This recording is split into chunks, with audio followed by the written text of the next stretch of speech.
স্বাগতম lifestyle Bangla voice ভিডিওতে। আজ আমরা জানব ঘুমের মধ্যে হঠাৎ পায়ের পেশিতে টান লাগলেই কি করবেন।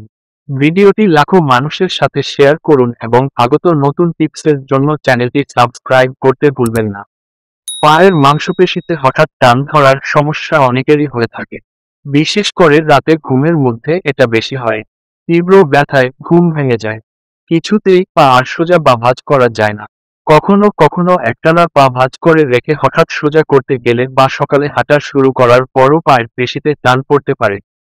সাধারণত পায়ের কাফ মাসল বা পেছনের মাংসপেশি আর পায়ের পাতায় এই টান ধরে।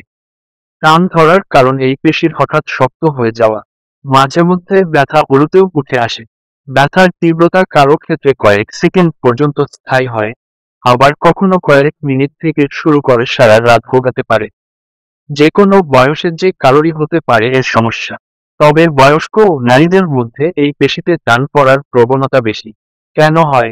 নানা কারণে পায়ের পেশিতে টান লাগে, যেমন অতিরিক্ত ব্যায়াম ও পরিশ্রম করলে কিংবা পায়ের পেশিতে বেশি চাপ পড়লে, টানা বসে বা দাঁড়িয়ে কাজ করলে, পানি শূন্যতা, শরীরে ক্যালসিয়াম, পটাশিয়াম, ম্যাগনেসিয়ামের ঘাটতি হলে, গর্ভাবস্থায়, বিশেষ করে শেষ 3 মাসে, এছাড়া পায়ের রক্ত চলাচল ব্যাহত হলে, অতিরিক্ত মাদকাসক্তি বা ডায়াবেটিস, থাইরয়েড, কিডনি, হার্টের সমস্যার জন্য এমন হতে পারে।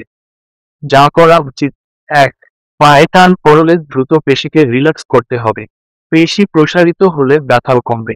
পায়ের পেছনের পেশিতে ব্যথা হলে পা সোজা করে হাত দিয়ে পায়ের আঙুলগুলো নিজের দিকে টানতে হবে, সঙ্গে মাংসপেশিতে হালকা মালিশ বা ম্যাসেজ করা যেতে পারে। 2. পায়ের নিচে বালিশ দিয়ে পা উঁচু করে রাখতে পারেন। 3. হট ওয়াটার ব্যাগ দিয়ে কিছুক্ষণ গরম সেক দিতে পারেন, আবার পেশি ফুলে গেলে আইস ব্যাগ ব্যবহার করা যেতে পারে। প্রতিরোধের উপায়: 1. নিয়মিত, বিশেষ করে ঘুমানোর আগে পায়ের মাংসের স্ট্রেচিং এক্সারসাইজ বা ব্যায়াম করতে হবে। 2. শরীরের পানিশূন্যতা দূর করতে দিনে অন্তত 8 গ্লাস পানি পান করতে হবে, সঙ্গে ফলের রস, ডাবের পানিও খেতে পারেন। 3. ক্যালসিয়াম সমৃদ্ধ খাবার, দুধ, ডিম, বাদাম, কলিজা, সবুজ শাকসবজি ইত্যাদি পর্যাপ্ত পরিমাণে খেতে হবে। 4. ধূমপান, মদ্যপান করা থেকে বিরত থাকুন। 5. সপ্তাহে অন্তত 5 দিন 30 মিনিট করে হাঁটার অভ্যাস করুন। 6. দীর্ঘ সময় একটানা বসে কাজ না করে 1 ঘন্টা পর পর অবস্থান পরিবর্তন বা হাঁটাচলা করতে হবে। তবে সমস্যাটা যদি প্রায়ই হয় কিংবা টান লেগে পেশি ফুলে যায় বা পায়ের চামড়ার রং পরিবর্তন হয়, পা চিনচিন বা অবশ হয়ে আসে, শরীরের অন্যান্য জায়গায়ও ব্যথা হয়, তাহলে দেরি না করে দ্রুত চিকিৎসকের পরামর্শ নেওয়া জরুরি। ভিডিওটি দেখে উপকৃত হলে চ্যানেলটি সাবস্ক্রাইব করতে ভুলবেন না। ধন্যবাদ।